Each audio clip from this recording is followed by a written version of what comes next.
une heure pour l'autonomie de rentrée. J'espère que les vacances ont été ressourçantes et que les batteries ont bien été rechargées. Comme on a tous bien déconnecté, enfin, en tout cas, je l'espère pendant les vacances, je vais juste, faire un petit rappel, pour les nouveaux inscrits. Avant de commencer, rappel du fonctionnement du 1 heure pour l'autonomie. Je vous rappelle donc que, ce temps d'information est enregistré et que si vous ne souhaitez pas apparaître sur la vidéo, n'hésitez pas tout simplement à couper votre caméra. Je vous rappelle également que le support qui va vous être présenté aujourd'hui, sera transmis, à l'issue de la présentation avec le lien, pour accéder donc à la vidéo, sur la chaîne YouTube du département. Ce lien qui vous permet d'ailleurs d'accéder à toutes les vidéos d'1 heure pour l'autonomie depuis sa mise en place en février 2022. Enfin, vous dire et n'hésitez pas, que vous pouvez bien évidemment poser des questions dans le chat et que comme à l'ordinaire, on y répondra dans un second temps, via une foire aux questions, qui vous sera donc envoyée, avec, le support de présentation. Donc le sujet qui nous amène aujourd'hui, le CESU, donc nous vous proposons de faire le point, sur ce sujet. Donc au sommaire de ce petit temps d'information, d'abord un focus sur l'emploi direct et ses obligations légales. Nous nous concentrons, sur le choix, d'être employeur pour les bénéficiaires de l'APA et de la PCH et sur la mise en place du chèque, emploi-service préfinancé par le département du Nord. Comment déclarer son employé en emploi direct, que ce soit en format papier ou dématérialisé. Quelle démarche pour l'employé, pour s'affilier, encaisser ses chèques, sont l'une des nombreuses réponses que nous essaierons de vous apporter dans ce temps d'information, avec l'aide d'un support qu'on a essayé de simplifier, au maximum pour qu'il puisse vous servir d'outil. Donc, autant vous dire que la tâche n'a pas été forcément très facile, mais si des questions restaient néanmoins en suspens, vraiment n'hésitez pas à les poser, donc dans le chat, hein. Donc pour vous accompagner dans cette démarche, nous accueillons aujourd'hui, Nadège De Wilde, qui est, responsable, du service des prestations, APA. Je vous propose de lui donner, tout de suite, la parole pour entrer dans le vif du sujet. Donc, Nadège, c'est à toi. Bonjour à tous. Je vais donc vous présenter aujourd'hui le CESU. Je vais partager le document. Surtout, merci de me dire si vous ne le voyez pas. Alors, c'est bon, Nadège, on le voit. Par contre, je vais vous masquer. Hop. C'est bon pour vous? Oui, c'est tout bon, on voit le support. Voilà. Donc, aujourd'hui, on va aborder les CESU, mais avant de commencer, je vous propose de faire un petit retour et un petit rappel sur les différents modes d'intervention, que ce soit en APA ou en PCH. Donc, au niveau des modes d'intervention, il existe le mode prestataire. Je vous rappelle que là, c'est un service qui emploie le professionnel intervenant au domicile du particulier. Le service prestataire assure donc le remplacement du personnel en cas d'absence ou de congé et veille à la qualité de l'intervention.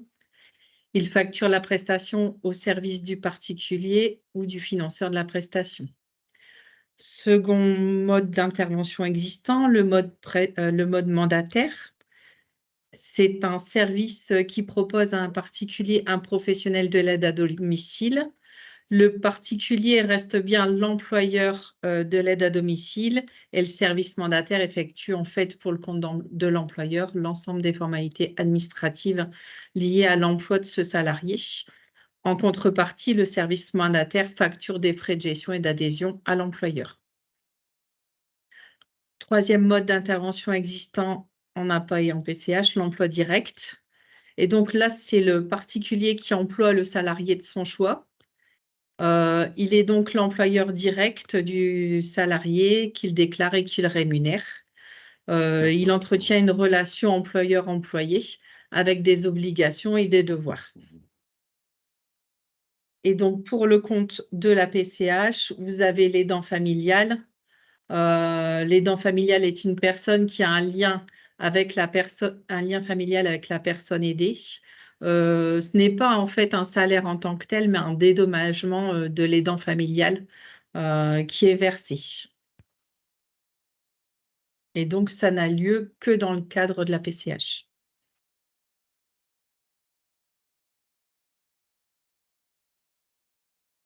Je vous propose ensuite un focus sur l'emploi direct, les obligations légales, pardon. En tant qu'employeur particulier, en fait, la personne a des droits et des devoirs, ainsi que l'employé. Ils sont définis dans le Code du travail et dans les conventions collectives. Au travers de ce contrat de travail, en fait, la personne garantit une protection sociale à son ou ses salariés qui sont couverts en cas de maladie, de chômage, d'accident de travail. Et surtout, ce qui est important de savoir et de mettre en avant auprès des personnes que vous rencontrez, c'est qu'il existe des poursuites judiciaires en cas de non-déclaration du ou des salariés. Il s'agit là de travail dissimulé. Afin de pouvoir accompagner les employeurs, il existe donc des contrats de travail type, des simulateurs en ligne. Vous avez notamment le site de l'URSSAF qui met à disposition des simulateurs de salaire en ligne. Et vous avez également des fiches pratiques qui sont établies par l'URSSAF qui peuvent venir en soutien également de ces démarches. Ce qui est important aussi de noter, c'est qu'il est obligatoire de respecter le montant du salaire égal au SMIC horaire dans le cadre de ces contrats. Dans les pages suivantes, dans le document, on vous a donc repris un exemple de contrat de travail type avec toutes les mentions obligatoires que vous pouvez retrouver en libre accès afin de pouvoir les mettre à disposition pour les personnes que vous accompagnez ou les accompagnants des personnes âgées ou en situation de handicap.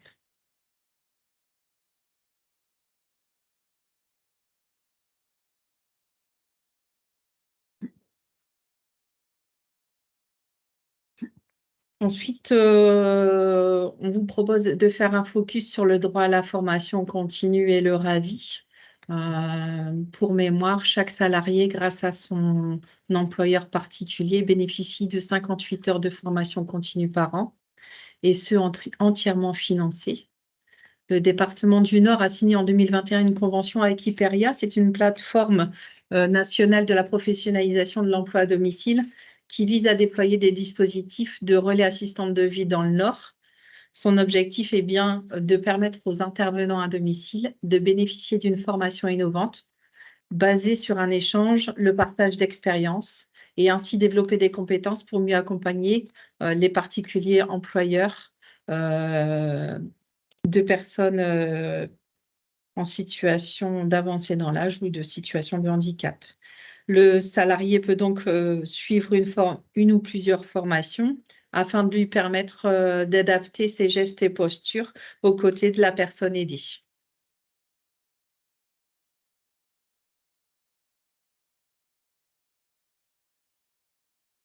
Entrons maintenant dans le vif du sujet. Bénéficiaire de l'APA ou de la PCH, sur le volet aide humaine, bien entendu, le choix d'être employeur.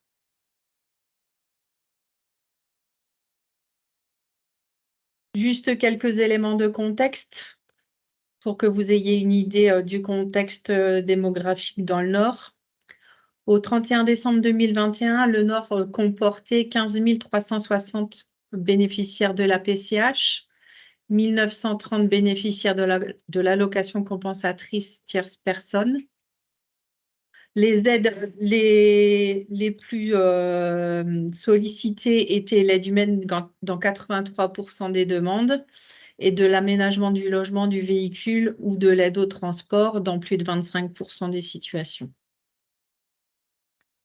Au regard de notre population senior, au 31 décembre 2021, 32 206 bénéficiaires de l'APA à domicile étaient à noter, avec des parts de bénéficiaires en GIR 1 et 2 s'élevant à peu près à 23% de la population de bénéficiaires et des bénéficiaires en GIR 4 qui représentaient environ 52% des publics accompagnés.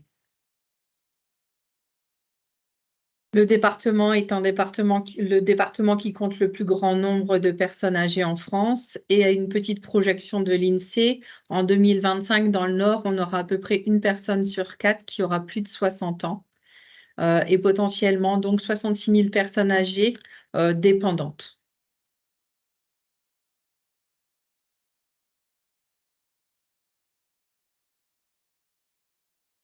En ce qui concerne le paiement CESU, APA et PCH, c'est un dispositif qui est moins cher, plus souple.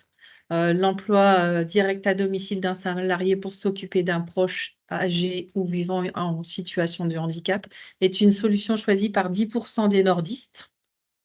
Pour les bénéficiaires ayant opté pour l'emploi direct ou via une structure mandataire, le département a mis en place le dispositif du chèque emploi-service préfinancé. Ces chèques permettent de payer une partie du salaire du ou des employés. Pour les bénéficiaires de l'APA, la valeur faciale de ces chèques est calculée en fonction des ressources du bénéficiaire, de son plan d'aide et sur la base d'un tarif de prise en charge départementale fixé par délibération. Concernant les bénéficiaires de la PCH, la valeur du CESU est établie sur la base d'un décret national et les ressources du bénéficiaire PCH ne sont pas prises en compte pour ce calcul. L'organisme qui est actuellement prestataire pour le département est l'organisme UP, qui édite, qui crédite les comptes des bénéficiaires, mais il existe aussi la possibilité d'opter pour un e-CESU complètement dématérialisé selon les souhaits des personnes.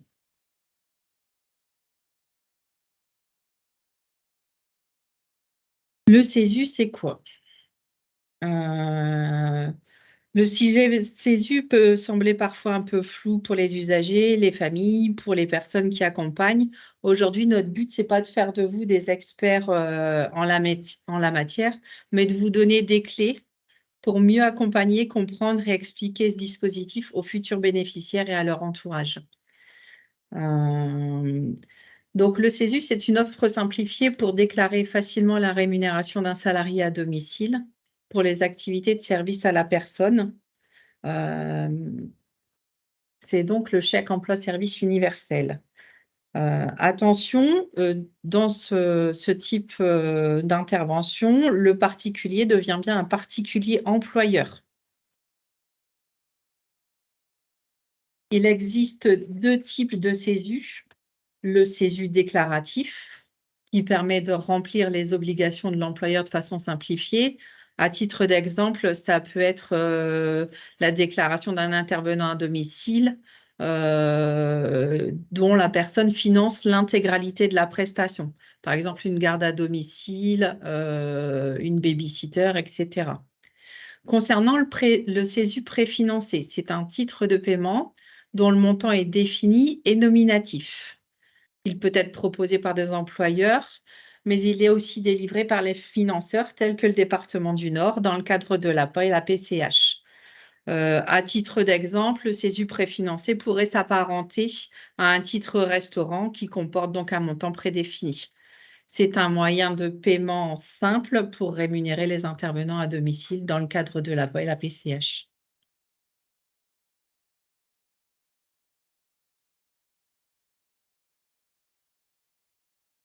Le CESU, comment déclarer son employé en emploi direct, format papier ou dématérialisé? Je vous propose d'abord de faire un petit retour en arrière pour vous rappeler en fait l'organisation et la mise en place de l'APA ou de la PCH. Donc l'usager dans un premier temps réalise bien une demande d'APA ou de PCH. Il y a ensuite une instruction administrative, la mise en place d'une VAD afin d'évaluer les besoins à domicile, etc. Un plan d'aide est proposé avec un nombre d'heures affectées. Ce qui est important de noter, c'est que la prise en charge du département ne commence bien qu'à la date indiquée dans la notification avec la date d'effet. C'est vraiment ça qui conditionne la prise en charge du département. Dans le cadre du CESU, si l'usager opte pour les CESU dans le cadre de la mise en place de son plan, l'usager reçoit ses premiers CESU avec un courrier et le guide du bénéficiaire du chèque CESU 59. C'est un petit outil qui a été bâti pour accompagner au mieux l'usager et sa famille et les intervenants autour de lui. Via l'envoi de ce plan de compensation ou ce plan APA, l'usager est automatiquement préinscrit au Centre national des CESU. L'URSSAF crée alors son compte employeur tiers payant puisque le département verse de façon directe sa partie de cotisation qui lui est facturée par l'URSSAF afin de simplifier les démarches des usagers et éviter des avances de frais.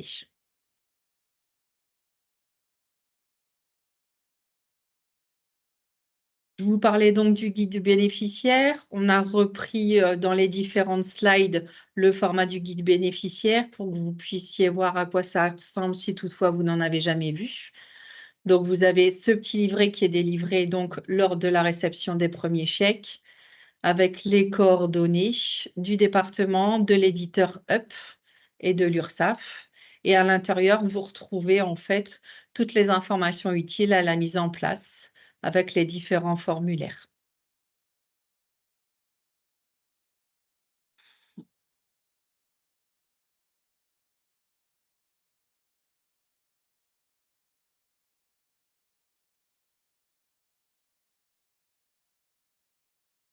En ce qui concerne les démarches, la personne a le choix de réaliser les démarches sous format papier ou sous format dématérialisé. Donc, en format papier, suite à la notification APA ou PCH, le CNCSU crée donc le compte employeur et informe par courrier le bénéficiaire avec un carnet de volets sociaux. Le courrier est accompagné d'une autorisation de prélèvement que l'employeur doit remplir dans les plus brefs délais afin de permettre au CNCSU le prélèvement des charges sociales, sa part des charges sociales. Chaque mois, le bénéficiaire déclare à l'aide des volets sociaux son employé, il renseigne la période, le nombre d'heures travaillées par son salarié, le montant du salaire net horaire versé. Il renvoie ce volet social au CNCSU par voie postale. Le CNCSU lui renvoie les avis des prélèvements de charges sociales et donc lui prélève sa partie de charges sociales sur son compte. Ensuite, le CNCSU édite la fiche de paye au format des déclarations papier pour l'employé. Vous retrouvez ensuite un exemple type de volet social pour que vous puissiez voir à quoi cela ressemble.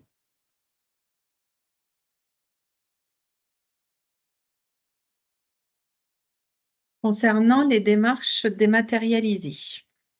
Pour les démarches dématérialisées, par contre, il faut se rendre sur le site www.cesu.ursaf.fr. Cette dématérialisation permet de gagner en simplicité, en sécurité et en rapidité. Pour ce faire, la personne employeur a besoin d'une adresse mail active, de ses coordonnées bancaires, des coordonnées de son ou ses employés, ainsi que leur numéro de sécurité sociale. Donc, ce que je vous indiquais, c'est qu'en format dématérialisé, le bénéficiaire à réception du courrier CNCSU pourra activer son compte avec la création d'un identifiant et d'un mot de passe. Il enregistre son salarié. Il est important d'avoir son numéro de sécurité sociale de son employé pour pouvoir réaliser cette démarche, sinon l'employeur sera bloqué. L'employeur enregistre donc ses propres coordonnées bancaires pour tout ce qui est prélèvement de charges sociales. Et à partir du compte CESU, il pourra déclarer ensuite chaque mois la période, le nombre d'heures travaillées, le montant du salaire versé pour son employé.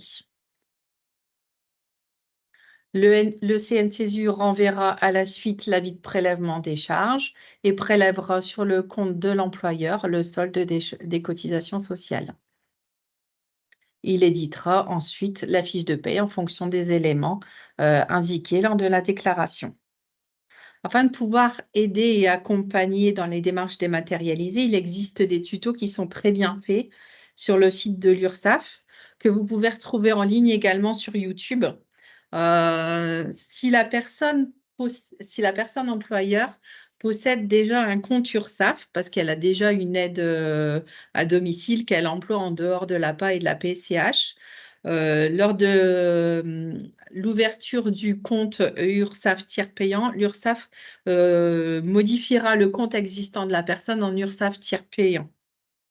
Ainsi, la personne, si elle est identifiée en tant que telle, pourra bénéficier de l'URSSAF tiers payant. Il faut vraiment que dans le compte URSSAF, ce soit la personne bénéficiaire de l'APA qui soit titulaire du compte pour que ça bascule automatiquement en compte URSSAF tiers payant.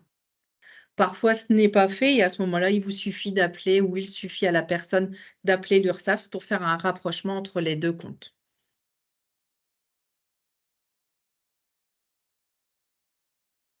À titre d'information, on vous a remis donc le visuel que vous retrouverez sur le site.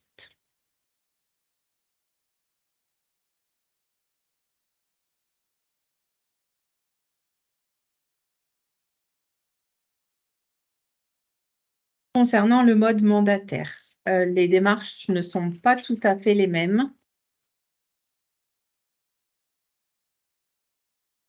Pour les CESU APA et PCH en mode mandataire, la personne qui a opté pour le mode mandataire bénéficie également du chèque emploi-service préfinancé. Ces chèques permettent donc de payer la partie du salaire du ou des employés. Le mandataire choisi réalise pour le bénéficiaire les démarches administratives, mais le bénéficiaire demeure et reste bien l'employeur du ou des intervenants. Les chèques sont envoyés au bénéficiaire qui les remet à l'association mandataire choisie. Seuls les frais de gestion et charges sociales correspondant au plan d'aide sont payés sur le compte bancaire du bénéficiaire par le département.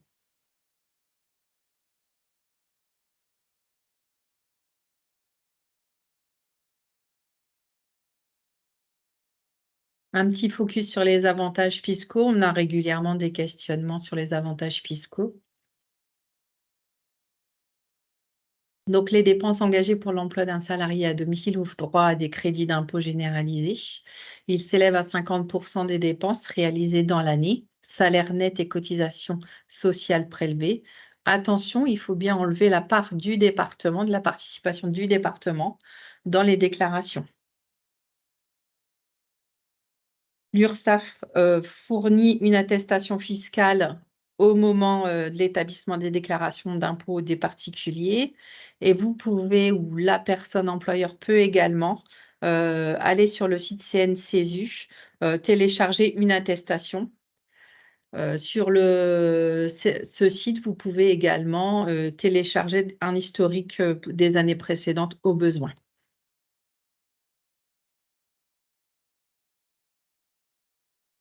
Donc là, on vous a remis en fait le visuel du site. Vous verrez qu'il existe 3 parties.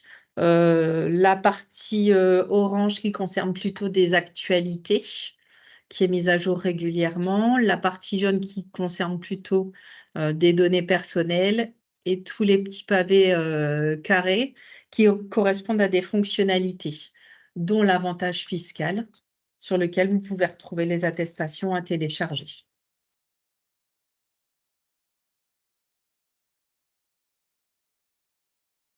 Après avoir évoqué les démarches employeurs, on vous propose d'évoquer les démarches pour l'employé, qui là aussi a la possibilité d'utiliser le format papier ou le format dématérialisé.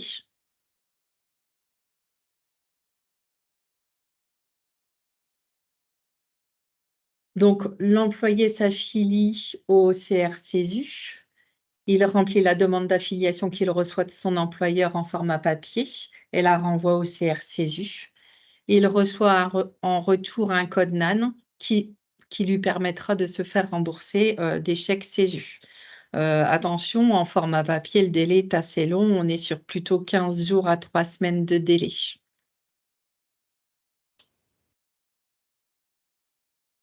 Vous retrouvez dans le PowerPoint le formulaire d'affiliation pour savoir à quoi cela ressemble et les éléments qui sont nécessaires pour l'identification et la création du code NAN.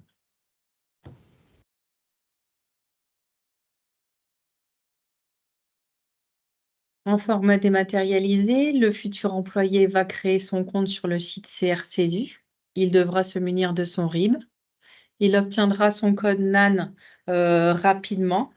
En format dématérialisé, le code NAN est reçu à l'issue de la création du compte via une vérification par un envoi SMS sous les 10 minutes. Et il pourra donc ainsi se faire rembourser ses CESU dès qu'il aura reçu son code NAN.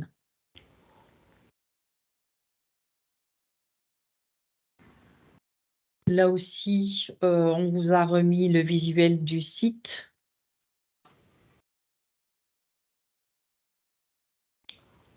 Et la démarche à réaliser pour la création du code NAN.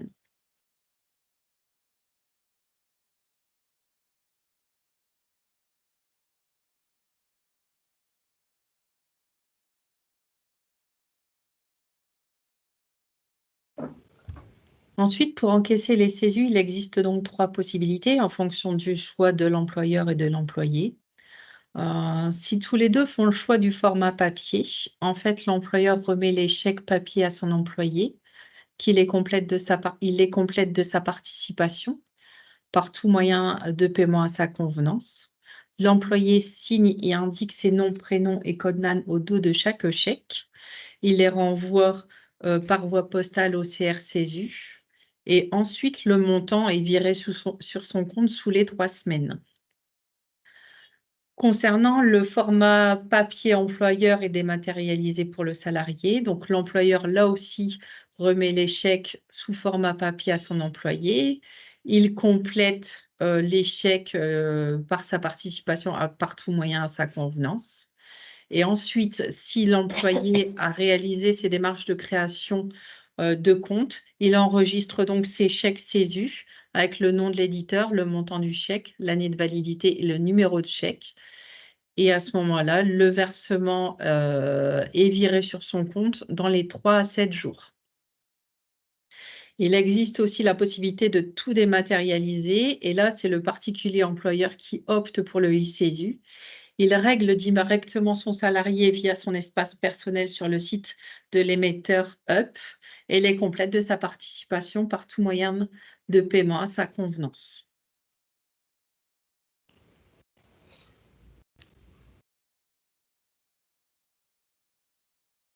On vous propose de vous remettre un chèque CESU type où vous verrez les mentions apparaître, la date limite d'encaissement. Un chèque CESU est valable dans l'année en cours jusqu'au 31 janvier de l'année suivante.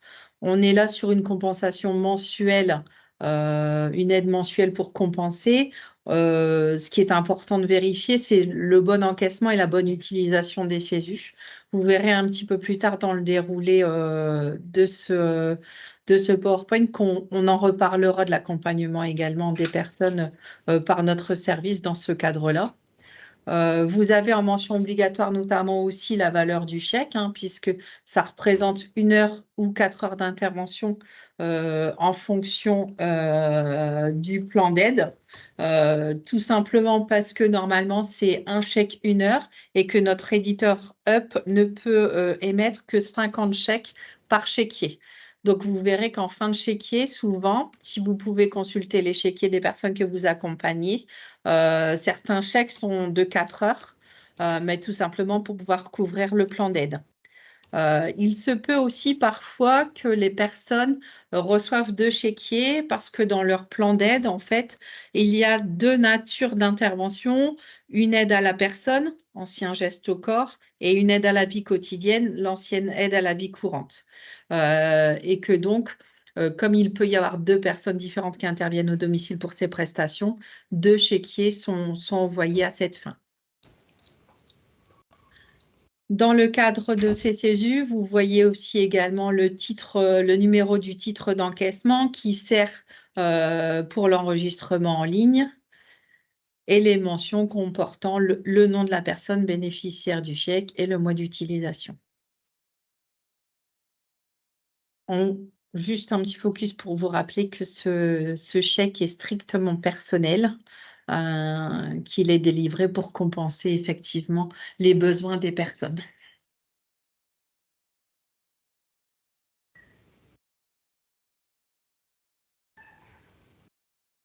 On vous propose ensuite un petit rappel sur la participation du département en APA et en PCH.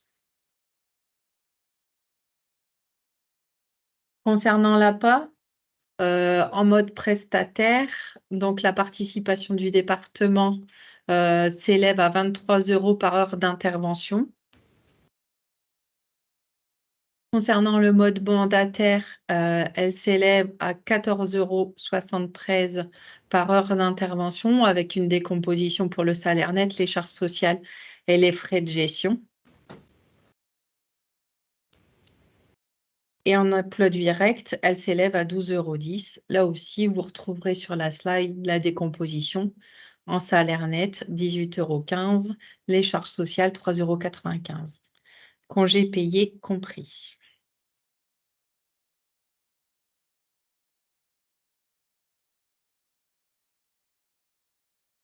Concernant la PCH, en mode prestataire, elle est donc fixée à 23 € par heure d'intervention. En mode mandataire, je vous rappelle que c'est fixé par décret et non pas par délibération du conseil départemental. Elle est de 18,57 € de l'heure. C'est emploi direct. En emploi direct, on est à 16,88 € de l'heure d'intervention. Et donc, concernant le dédommagement de l'aidant familial, on est à 4,50 € de l'heure ou 6,75 € de l'heure, selon la situation de l'aidant. Emploi direct.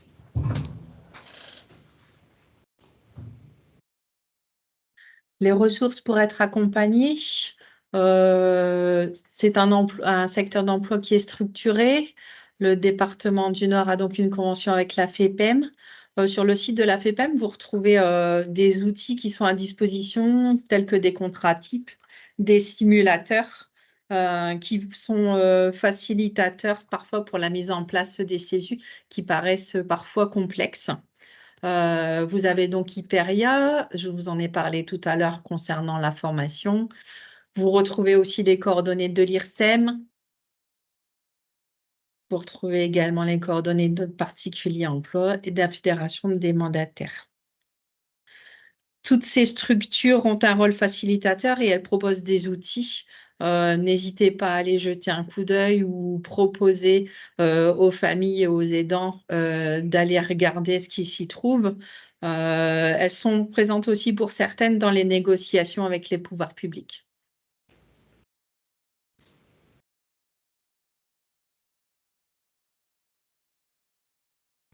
Toujours afin de vous donner des clés pour que vous puissiez les transmettre aussi aux personnes que vous accompagnez ou que vous rencontrez. Les coordonnées des CESU, du prestataire UP, qui a une plateforme dédiée pour les appels aussi, avec qui nous avons des liens hebdomadaires sur, par exemple, des CESU qui reviendraient chez eux en non distribué pour que nous puissions vérifier si la personne n'a pas changé d'adresse, si elle n'a pas changé de situation. Mais aussi des échanges sur des situations pour lesquelles ils ont eu des appels et où les bénéficiaires de l'APA ou de la PCH ont besoin d'éclairage de la part du département. Donc, de ce fait, on a des échanges et on rappelle les usagers en fait pour pouvoir trouver des solutions ou expliquer le dispositif si besoin. Et donc, vous retrouvez également les coordonnées de la plateforme téléphonique Autonomie sur lesquelles les usagers peuvent nous contacter. Ils ont une réponse de premier niveau et si toutefois ils ont besoin d'éclairage un peu plus pointu, des rendez-vous téléphoniques sont pris avec les personnes du service afin de pouvoir leur apporter une réponse adaptée aux difficultés rencontrées.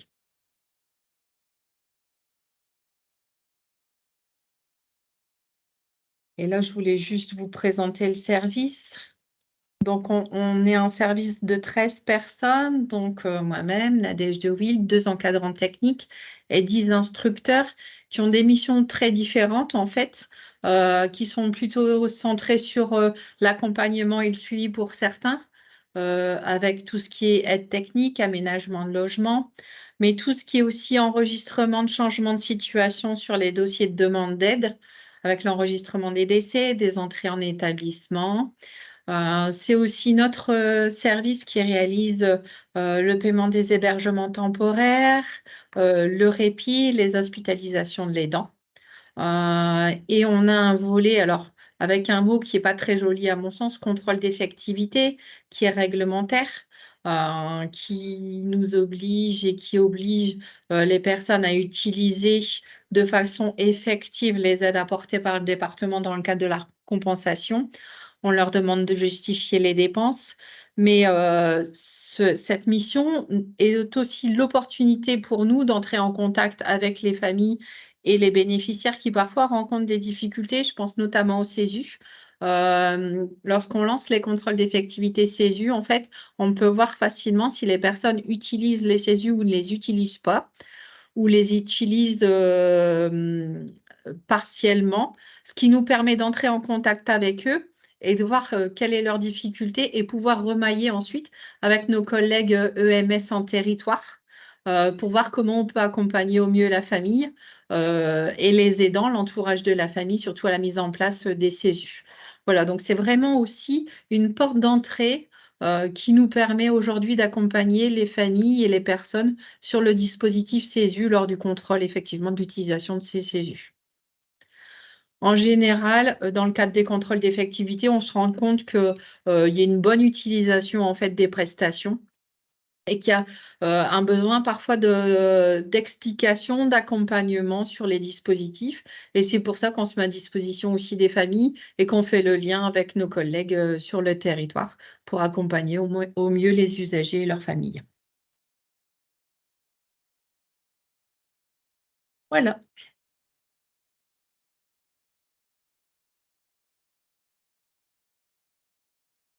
Je m'aperçois que j'ai coupé mon micro.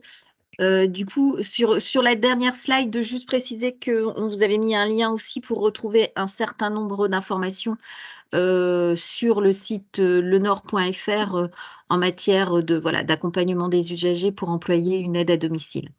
On a essayé de vous mettre un maximum de liens, un maximum de données dans le cadre de l'accompagnement dans le chèque CESU. On sait que c'est pas facile, en tout cas, c'est pas facile du tout pour une personne âgée ou une personne en situation de handicap d'être quelque part employeur. Et l'idée là, c'était de vous donner un support qui vous permette de mieux comprendre, en tout cas de mieux accompagner. Moi, je tenais tout simplement en tout cas à remercier Nadège pour son éclairage sur un sujet un petit peu technique et pas forcément facile à appréhender. Je pense que là, du coup, on a fait, voilà, on a été rapide. Je pense qu'il va falloir un petit peu de temps, voilà, pour que vous puissiez vous approprier le support et que vous puissiez mieux l'appréhender. C'est vrai qu'il y a beaucoup, beaucoup d'informations, mais je pense qu'on l'a construit un petit peu pour que ce soit pour vous un outil. Il y a un certain nombre de questions dans le chat. On va se permettre, comme à l'accoutumée, d'y répondre dans un second temps. On va essayer d'y répondre rapidement pour vous envoyer à la fois le support et puis donc la foire aux questions. En tout cas, j'espère que le support vous sera utile. J'allais vous dire aussi avant de vous quitter, parce que du coup, on a un petit peu de temps, qu'il ne faut pas hésiter à nous faire remonter vos besoins en matière de sujets à proposer en 1 heure pour l'autonomie. Hein. Le CESU en faisait partie. Hein. En tout cas, c'est un sujet que vous nous aviez remonté en fin d'année dernière quand on vous avait fait un petit questionnaire.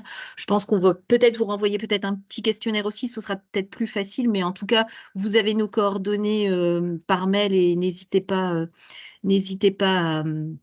à nous solliciter. Je vois juste une question qui apparaît, là, on va peut-être pouvoir y répondre tout de suite, Nadège. La question, c'était de dire qu'est-ce qu'on fait des chèques qui ne sont pas utilisés? Vous pouvez les retourner au département. Voilà. Dans notre service. Ok. Bon, du coup, je Peut-être déroge un juste peu. ajouter, si je peux me permettre, Karine, Oui. en fait, on a de plus en plus d'employés et d'entourage des familles qui utilisent aussi les tablettes et téléphones. Et en fait, les applications sont aussi disponibles sur téléphone et tablette. Je sais que c'est compliqué pour certains de nos usagers en APA et en PCH, mais par contre, l'entourage et parfois les employés sont aidants aussi. Donc, pas hésiter aussi à leur dire que c'est sûr que c'est pas simple au départ la mise en place, mais ensuite, une fois que toutes les bases sont posées, c'est peut-être un peu plus souple dans la gestion, dans l'adaptation aussi aux besoins de la personne. Voilà, je Ah, sais pas des- quoi vous dire pour vous le vendre plus. Bon, avec un accompagnement dans la Oui. mesure du possible. Et puis Euh, vraiment, nous, dans le service, on reste à disposition. On a parfois des collègues EMS qui nous appellent pour qu'on puisse accompagner quand elles sont au domicile. On a des familles aussi en ligne qui nous appellent, qui sont parfois bloquées avec les comptes URSSAF. Je vous parlais tout à l'heure du compte URSSAF tiers payant et d'autres comptes qui peuvent être ouverts en parallèle si la personne employée avant de bénéficier de une aide ménagère. Ça aussi, nous, on peut accompagner, on reste disponible aussi pour les personnes, hein. ok, c'est noté. En tout cas, les coordonnées de ton service sont sur le support. Juste pour terminer, donc, juste vous dire aussi que n'hésitez pas, également à informer vos collègues et vos partenaires sur l'existence de ce petit temps d'information, qui sont à destination des professionnels, hein, et des élus du territoire, et à les inciter à s'inscrire. Je pense que je vais vous retransmettre aussi le flyers qui permet de procéder à l'instruction avec le support sur le CESU. C'est vraiment important pour nous que ces derniers s'inscrivent plutôt que vous leur transmettiez les supports ou que vous leur transmettiez le lien Viso. Nous, ça nous permet d'avoir une vision générale et puis d'adapter un petit peu les choses. Je termine là, je termine, mais en même temps, je suis dans les temps. Dernière petite information, compte tenu des vacances scolaires, le prochain 1 heure pour l'autonomie, ce sera le 17 octobre à 11 h. Et là, on s'intéressera, c'est aussi une demande qui a été faite à votre niveau, on s'intéressera sur l'habitat inclusif. Et l'habitat inclusif, ou voilà, rester chez soi sans être seul. Je vais m'en arrêter là.